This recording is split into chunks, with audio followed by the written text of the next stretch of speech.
Eh bien bonjour tout le monde, j'espère que vous allez bien. Aujourd'hui on se retrouve pour un nouveau tuto, une nouvelle vidéo. On va parler de tous les settings OBS à faire quand vous installez OBS pour la première fois ou même si vous l'utilisez depuis un certain moment. Peut-être que vous n'avez pas touché à tous les paramètres qui pourraient être optimales pour vos streams. Donc c'est la première vidéo tuto que je fais sur la chaîne, puis il va en avoir une petite série pour OBS. Donc dans cette vidéo on va vraiment regarder les settings de base, donc les paramètres de base à faire sur OBS. Puis on va créer nos scènes, puis gérer l'audio. Donc pour tout ce qui va être alerte, puis les choses plus avancées, ça va être sur d'autres vidéos. Si c'est la première vidéo, il va être simple, puis pour les trucs plus avancés, dans les prochaines. Donc on va commencer ça sans plus attendre.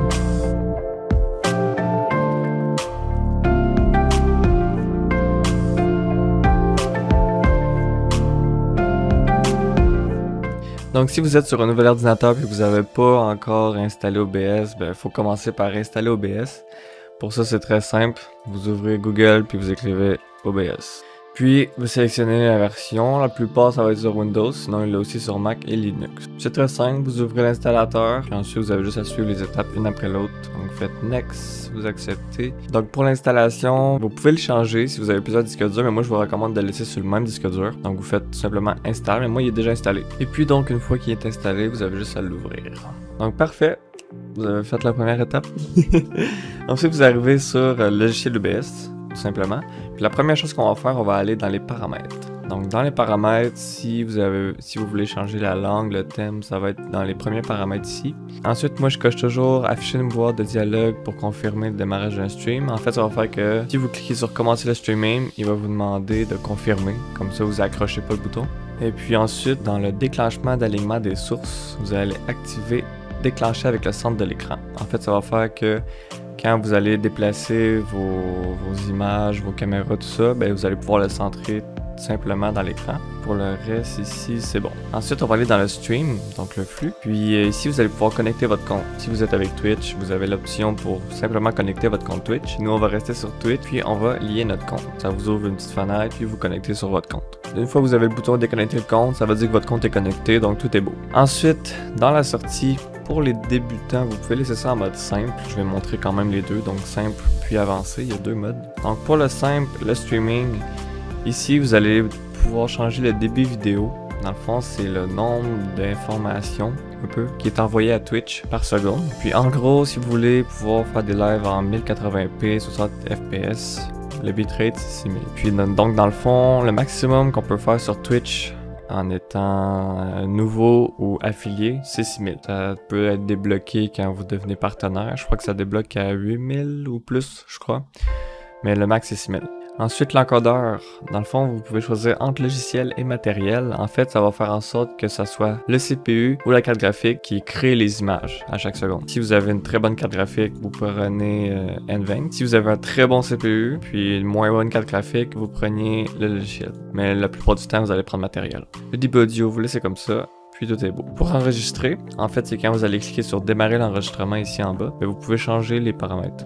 Donc, la plupart du temps, vous pouvez soit mettre identique au stream ou en haute qualité. Le format d'enregistrement, vous laissez MKV. Prenez pas MP4 parce que si votre logiciel de streaming décide de crash, d'arrêter de fonctionner, vous allez tout perdre votre enregistrement. Alors que si vous mettez en MKV, même si votre logiciel plante, toutes les vidéos qui est déjà enregistrées va être encore là. Ça va être dans avancé qu'on va pouvoir le faire transférer en MP4 directement. Puis encodeur, tout ça, on laisse comme ça. Donc c'est ça pour les paramètres simples. Pour avancer, c'est un peu la même chose. Dans la piste audio, vous pouvez le laisser comme ça, vous n'avez pas besoin de vous casser la tête. Encodeur, vous allez chercher le NVIDIA NVENC. Le contrôle du débit, vous prenez CBR. Le débit, c'est 1000.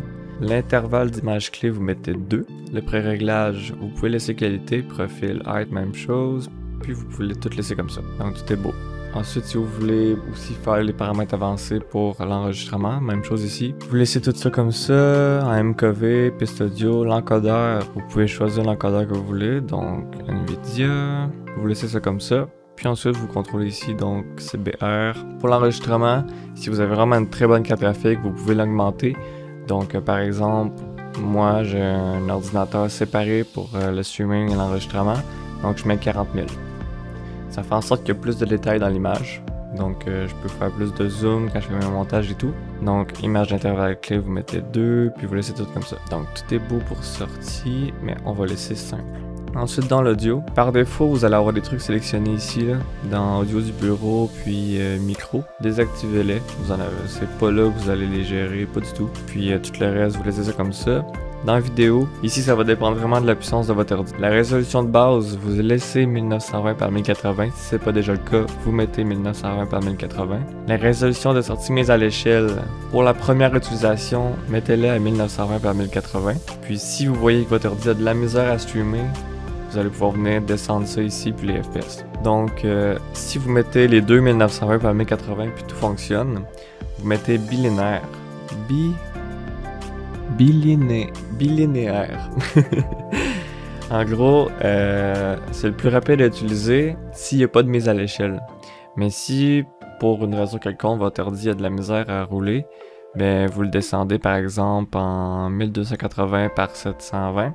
Puis ici, vous allez venir mettre Lanczos. Et c'est des noms fuckés. Puis c'est ça. Donc si vous devez faire une mise à l'échelle, donc si votre chiffre ici est plus haut que celui d'en dessous, vous mettez Lanczos. Puis si vous mettez les deux pareils, vous mettez bilinéaire. Ensuite pour les FPS, moi je mets 65 pour être sûr qu'il y a tout le temps 60 images par seconde. Ça sert pas à grand chose, mais au moins il y a ça.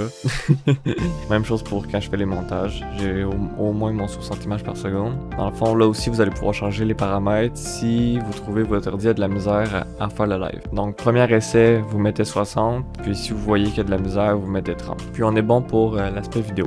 Pour les raccourcis clavier, ça va quand vous voulez. Si vous avez le goût d'avoir quelques raccourcis clavier pour démarrer le live, pour l'arrêter, changer les scènes, une scène pause, une scène début, tout ça, ça peut être le fun. Je vous laisse regarder ça. Puis ensuite, on va aller avec les avancées. Dans la priorité du processus, mettez Haute. En fait, ça va faire en sorte que votre live, il va tout le temps être au-dessus de tout ce que vous allez faire. Donc par exemple, vous jouez à Call of Duty, puis vous avez OBS d'ouvert, et ben votre live va jamais bugger, mais ça se peut que votre jeu bug. Tandis que si vous mettez normal, ça va faire en sorte que le jeu puis OBS vont se battre égal sur le processeur. Donc moi je mets tout le temps la priorité du processus en haute. Comme ça, OBS a toute l'énergie qu'il faut pour bien fonctionner, pour bien mettre un live. Puis comme moi je dis, j'ai un ordi séparé pour faire le streaming, donc je mets haute. Mais vous pouvez mettre normal. Encore là, vous pouvez faire des tests. Vous faites un test, vous mettez haute, ça marche pas, vous mettez normal. Vous mettez normal, vous voyez que ça marche vraiment bien, essayez haute. C'est des tests que vous essayez comme ça. Puis pour l'enregistrement, c'est ça que je parlais tout à l'heure, on avait mis MKV. Mais il y a des logiciels de montage qui n'acceptent pas les fichiers MKV. Donc ici, vous allez cocher convertir automatiquement en MP4. En fait, ça va faire en sorte que quand vous allez arrêter l'enregistrement, OBS va convertir automatiquement votre fichier en MP4 pour que vous puissiez l'utiliser dans un logiciel de montage. Si vous voulez mettre un retard de stream, par exemple, vous voulez pas qu'il y ait des stream snipers ou peu importe, vous pouvez l'activer ici, c'est dans avancé. Vous l'activez, vous choisissez le nombre. Donc, pour les paramètres, tout est beau. Vous faites appliquer. OK. Là, puisqu'on s'est connecté avec Twitch tout à l'heure, ça vous a ouvert les petites fenêtres que vous pouvez venir intégrer ici de chaque côté. Donc ensuite, c'est simple. Pour les personnes qui n'ont jamais vraiment utilisé ça, je vais vous expliquer qu'est-ce qui est quoi. Donc ici, en bas, vous avez toutes vos scènes. C'est là que vous allez pouvoir modifier les images, les caméras, la façon que c'est affiché, puis que vous allez pouvoir changer entre elles durant vos lives ou durant votre enregistrement. Donc par exemple ici j'ai la scène, je vais pouvoir créer par exemple début du live. Donc là j'ai une scène début du live et une scène. Vous pouvez renommer la scène par exemple caméra, comme ça. Donc là j'ai deux scènes. Ensuite ici vous avez les sources. Ça c'est ce que vous allez ajouter dans vos scènes. Donc par exemple début du live, je vais ajouter une vidéo de fond avec un compteur. Je vais venir ici, je vais venir ajouter un source média, donc une vidéo. Vous pouvez la nommer comme vous voulez, puis vous venez chercher votre fichier. Donc voilà, j'ai ajouté mon petit fichier vidéo, quand même assez magnifique. Puis donc là, si je switch, si je m'en vais sur la scène caméra, ben c'est plus mes sources parce que ma vidéo, je l'ai ajoutée dans le début de live. Ensuite ici, quand j'ai ajouté ma vidéo, il m'a ajouté une petite affaire ici. Dans le fond ici, vous allez tout retrouver vos sources de son. Donc par exemple, ici ma vidéo elle a pas de son, donc je peux le désactiver, puis le masquer. Fait que par exemple, dans le début du live, je veux qu'il y ait une musique de fond. Mais je vais venir ajouter ici une capture audio de sortie, parce que c'est le son de votre bureau. Si vous laissez par défaut, ça va être celui que vous choisissez ici dans Windows. Donc vous faites OK. Donc là, j'ai ma scène début de live, j'ai mon petit truc, j'arrive bientôt et tout. Ensuite, caméra, c'est simple, c'est assez simple.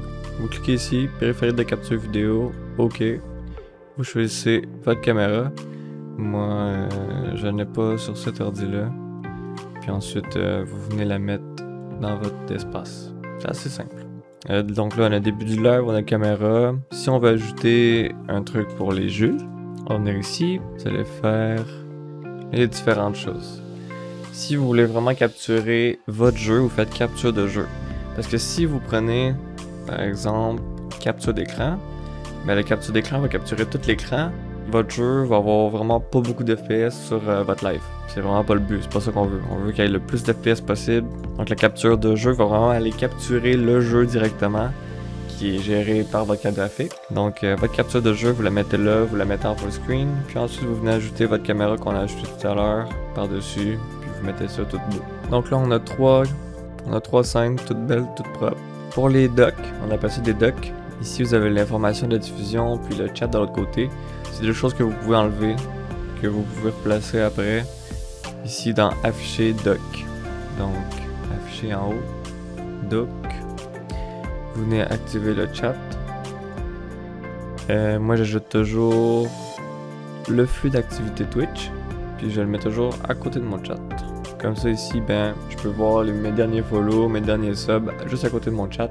Puis ensuite, les statistiques de Twitch, que je vais mettre ici en bas. Donc je peux voir mon nombre de personnes qui me regardent, le nombre de clips, ça fait combien de temps je suis en live, etc. Puis ensuite, moi j'ai ajouté un dock internet personnalisé qui s'appelle les actions rapides. En fait, vous l'avez dans votre dashboard Twitch. C'est tous les boutons que vous pouvez modifier, que vous pouvez faire en sorte que vous pouvez clipper directement. Vous pouvez créer un clip, effacer la discussion, plein de choses. Je vous mettrai le lien en description. Tout ce que vous avez à faire, c'est de remplacer name par votre nom Twitch. Puis ensuite, vous faites afficher dock internet personnalisé. Puis vous venez en ajouter un nouveau. Fait que vous écrivez action rapide. Puis vous écrivez le lien qui est dans la description. Puis vous remplacez le name par votre nom Twitch. En fait, ensuite, vous faites appliquer. Puis la page va afficher. Vous allez pouvoir venir le mettre juste ici. Fait que c'est pas mal ça. On a mis le chat, on fait l'activité, les actions rapides, on a créé nos scènes, on a checké l'audio et tout. C'est vraiment un petit tuto vraiment simple. Ok. Je peux vous montrer une dernière chose ici, les transitions. En fait, ici vous allez pouvoir changer la durée de la transition. Pour une fondue, vous pouvez mettre ça autour de 800. Puis quand vous allez changer, ben, ça va changer en douceur. Assez simple. Si vous voulez en ajouter un petit peu plus spécial, vous pouvez essayer ici ajouter balayage Luma. Donc vous pouvez faire prévisualiser la transition. Puis vous avez toutes sortes de types de transitions, un peu du style PowerPoint.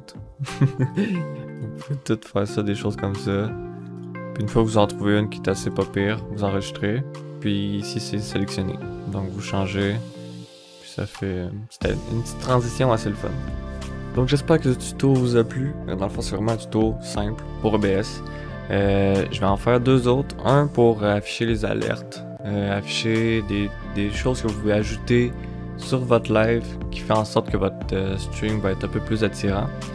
Puis le troisième qui va être vraiment plus avancé avec des scripts, avec des trucs pour changer les scènes, des comptes à rebours, etc. Il y a vraiment plein de choses qu'on peut faire avec OBS. Donc je vais vraiment essayer de montrer le plus de choses possible. Puis là c'était vraiment le premier pour montrer la base de la base. Donc j'espère que ça vous a plu. N'hésitez pas à laisser un like puis à vous abonner si c'est pas déjà fait. Voilà. Ciao peace.